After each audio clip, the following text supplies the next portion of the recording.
The tanks were within a few hundred meters of Indian positions on the Kailash range. No, sir, no, sir, no, sir. We only started. No, he is not yielding. He is not yielding. देश के पूर्व army chief general Naravane 2022 में retire हुए थे। 42 सालों की सैन्य सेवा के बाद अब बारी थी खुद के लिए कुछ समय निकालने की। नरवणे ने सोचा कि अपने अनुभवों को किताब की शक्ल दी जाए।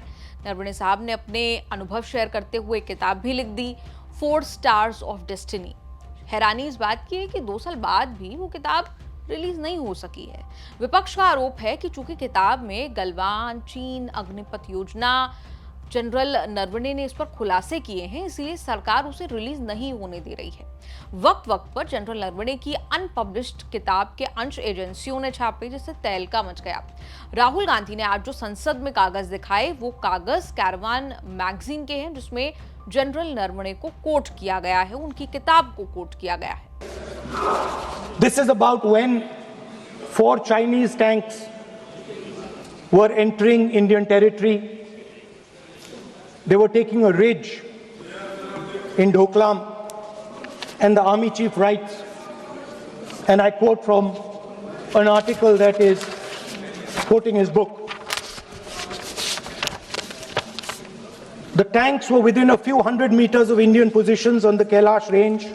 No, sir, no, sir, no, sir. We only started. No, he is not yielding. He is not yielding. Sir, this is not. He is not yielding. Rahul ने मैगजीन का आर्टिकल दिखाते हुए जनरल मनोज नरवणे की किताब का हवाला दिया और कहा कि 2020 में चीनी सेना भारतीय सेना की पोजीशन के काफी करीब आ गई थी। इस पर मनोज नरवणे ने रक्षा मंत्री समेत टॉप लीडरशिप से एक्शन लेने के ऑर्डर्स मांगे थे, लेकिन कथित तौर पर उन्हें ऑर्डर नहीं दिए गए। राहुल ने जैसे ही इस बात का जिक्र किया, आपने देखा रक्षा मंत्री राजनाथ सिंह ने इसका विरोध किया। संसद में हंगामा जो है वो शुरू हो गया। No, sir, no, sir, no, sir. We only started. No, he is not yielding. He is not yielding.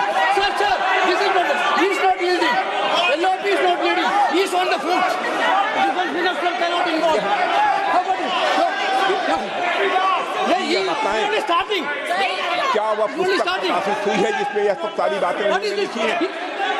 यदि प्रकाशित हुई है तब तो आप उसका उल्लेख करिए, नहीं प्रकाशित हुई है तो उल्लेख करने का कोई औचित्य नहीं है। राहुल तो संसद में अपनी बात पूरी तरह रख नहीं पाए। मोदी, राजनाथ सिंह का जिक्र करते करते बात जो है वो अधूरी रह गई। लोग ये जरूर जानना चाहते हैं कि जनरल नरवणे की किताब में ऐसा क्या था जिसकी वजह से वो 2 साल से रिलीज नहीं हो पाई है। कांग्रेस ने सोशल मीडिया पर अंग्रेजी में लिखे उस आर्टिकल को जगह जगह हिंदी में डालकर जो बताया, आप अब वो सुन लीजिए। हम आपको ये वर्बिटम कोट करके बताएंगे, यानी कि जैसा है वैसा ही कोट करके बताएंगे। ये आर्टिकल शुरू होता है लेफ्टिनेंट जनरल योगेश जोशी को आए एक फोन कॉल से। यहां बात हो रही है 31 अगस्त 2020 की रात की। कहा गया इस आर्टिकल में कि 31 अगस्त 2020 की रात 8:15 पर लेफ्टिनेंट जनरल योगेश जोशी, जो कि भारतीय सेना की नॉर्दर्न कमांड के प्रमुख है, उन्हें एक फोन कॉल आया। उन्हें जो जानकारी मिली उससे वो चिंतित हो गए। चिंतित क्यों हुए, क्या जानकारी उन्हें मिली, उस पर आगे लिखा गया कि इन्फेंट्री के सपोर्ट से 4 चीनी टैंक पूर्वी लद्दाख में रेचन ला की ओर खड़ी पहाड़ी के रास्ते आगे बढ़ने लगे थे। अब इसके बाद लेफ्टिनेंट जनरल योगेश जोशी ने क्या किया, उन्होंने फोन मिलाया जो सेना प्रमुख उस वक्त थे जनरल MM नरवणे को। उन्होंने इसकी जानकारी दी, मूवमेंट की जानकारी दी, और उन्होंने नरवणे ने तुरंत स्थिति की गंभीरता को, सीरियसनेस को समझा, भांप लिया। टैंक कैलाश रेंज पर भारतीय ठिकानों से कुछ ही 100 मीटर की दूरी पर थे।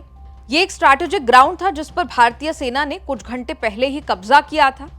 इसके आगे आर्टिकल में लिखा कि भारतीय सैनिकों ने एक इल्यूमिनेटिंग राउंड फायर किया, जो कि एक तरह की चेतावनी थी। इसका कोई असर नहीं हुआ क्योंकि जो चीनी थे वो आगे बढ़ते रहे। नरवणे ने भारत के पॉलिटिकल मिलिट्री एस्टैब्लिशमेंट के नेताओं को ताबड़तोड़ फोन करना शुरू किया, जिनमें रक्षा मंत्री राजनाथ सिंह, राष्ट्रीय सुरक्षा सलाहकार यानी NSA Ajit Doval, chief of defence staff यानी बिपिन रावत और विदेश मंत्री S जयशंकर शामिल थे। इसी सारी बात को लेकर विवाद जो है वो शुरू होता है। 4 स्टार्स ऑफ डेस्टिनी में नरवणे लिखते हैं, मेरा हर किसी से उस दौरान एक ही सवाल था, मेरे लिए आदेश क्या है। To each and everyone my question was what are my orders. स्थिति तेजी से बिगड़ रही थी और क्लैरिटी की जरूरत थी। मौजूदा प्रोटोकॉल के मुताबिक नरवणे को साफ आदेश थे कि जब तक ऊपर से मंजूरी ना मिले तब तक गोली ना चलाएं। ऊपर से कोई स्पष्ट निर्देश नहीं आए। मिनट बीतते गए। रात 9:10 पर लेफ्टिनेंट जनरल जोशी ने फिर फोन किया। चीनी टैंक आगे बढ़ते हुए दर्रे से 1 किलोमीटर से भी कम दूरी पर आ गए थे। रात 9:25 पर नरवणे ने राजनाथ सिंह को फोन किया। स्पष्ट निर्देशों के लिए पूछा, लेकिन कोई निर्देश नहीं मिला। इसी बीच PLA commander major general Liu Lin का एक मैसेज उन्हें आता है। उन्होंने हालात को शांत करने का एक प्रस्ताव दिया, यानी दोनों पक्षों को आगे बढ़ना बंद कर देना चाहिए और अगले दिन सुबह 9:30 बजे पास पर स्थानीय कमांडर अपने 3 प्रतिनिधियों के साथ मिलेंगे। ये एक उचित प्रस्ताव लग रहा था। एक पल के लिए लगा कि कोई रास्ता निकल रहा है। इसके बाद रात 10 बजे क्या होता है? नरवणे यही मैसेज देने के लिए राजनाथ सिंह और एनएसए डोवाल को फोन करते हैं। 10 मिनट बाद नॉर्दर्न कमांड ने फिर से फोन किया। चीनी टैंक नहीं रुके थे, वो अब टॉप से सिर्फ 500 मीटर दूर थे। इस आर्टिकल के मुताबिक नरवणे ने लेफ्टिनेंट जनरल जोशी की उस बात को याद किया जिसमें उन्होंने कहा था कि चीनी सेना को रोकने का एकमात्र तरीका हमारी अपनी मीडियम आर्टिलरी से फायर करना था, जो तैयार थी और आदेश का इंतजार कर रही थी। पाकिस्तान के साथ लाइन ऑफ कंट्रोल पर आर्टिलरी की लड़ाई आम बात थी, जहां डिविजनल और कोर कमांडरों को ऊपर किसी से पूछे बिना हर दिन सैकड़ों राउंड फायर करने का अधिकार दिया गया था। लेकिन ये चीन था, यहां बात अलग थी। पीएलए के साथ आर्टिलरी की लड़ाई बहुत नाजुक स्थिति में बदल सकती थी। नरवणे लिखते हैं, मेरी स्थिति नाजुक थी। वो कमांड और गवर्नमेंट कमेटी के बीच फंसे थे। कमांड वो जो सभी संभावित तरीकों से फायरिंग शुरू करना चाहता था, और सरकारी समिति वो जिसने अभी तक स्पष्ट आदेश नहीं दिए थे। इनके बीच नरवणे फंसे हुए थे। सेना मुख्यालय के ऑपरेशन रूम में विकल्पों पर विचार किया जा रहा था, खारिज किया जा रहा था।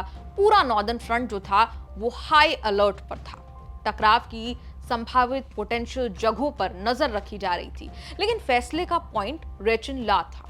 नरवणे ने रक्षा मंत्री को एक और फोन किया, जिन्होंने वापस फोन करने का वादा किया। समय बीतता गया।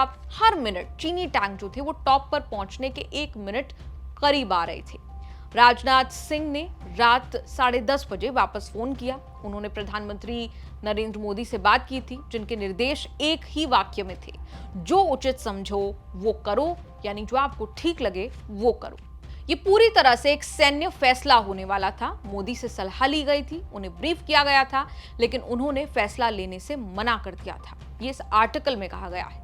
आर्टिकल के मुताबिक नरवणे बताते हैं कि I was handed a hot potato और अब पूरी जिम्मेदारी मुझ पर थी। सेना और सरकार के बीच उस रात जो कुछ हुआ उसे ही नरवणे ने अपनी किताब में लिखा है। हालांकि वो किताब आज तक रिलीज नहीं हो पाई है।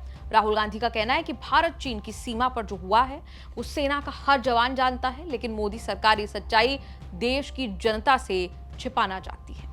जनरल नरवणे जब अगस्त 2024 में न्यूज तक के मंच पर पहुंचे थे, उन्होंने अपनी किताब के रक्षा मंत्रालय में अटके होने पर क्या बोला था वो सुनिए। पहले बात तो कि मैंने ज़रूर किताब लिखी है, और अभी वो किताब लिखने के बाद मैंने पब्लिशर्स को वो दी थी, जो कि पेंगुइन है, और उन्होंने वो मैन्युस्क्रिप्ट जो है मिनिस्ट्री ऑफ डिफेंस में भेजा है क्लियरेंस के लिए। और जैसे भी वो क्लियरेंस आ जाएगा एमओडी के तरफ से, तो वो किताब फिर रिलीज़ हो जाएगी। छप तो गई है, लेकिन उसका रिलीज़ बाकी है। अभी ये मामला जो है वो पब्लिशर और एमओडी के बीच में है। मैंने अपना काम कर दिया, किताब लिख दी। सिर्फ चीन के साथ संघर्ष, डोकलाम, गलवान का जिक्र नहीं, इस किताब में अग्निपथ योजना और कुछ विवादित विषयों का जिक्र है, जिस वजह से इसकी रिलीज जो है वो आज तक नहीं हो पाई है। सरकार इस बुक को ग्रीन सिग्नल देने के मूड में लगती भी नहीं। आपका इस रिपोर्ट पर क्या कुछ कहना है? कमेंट्स में लिखकर अपनी राय जरूर दें।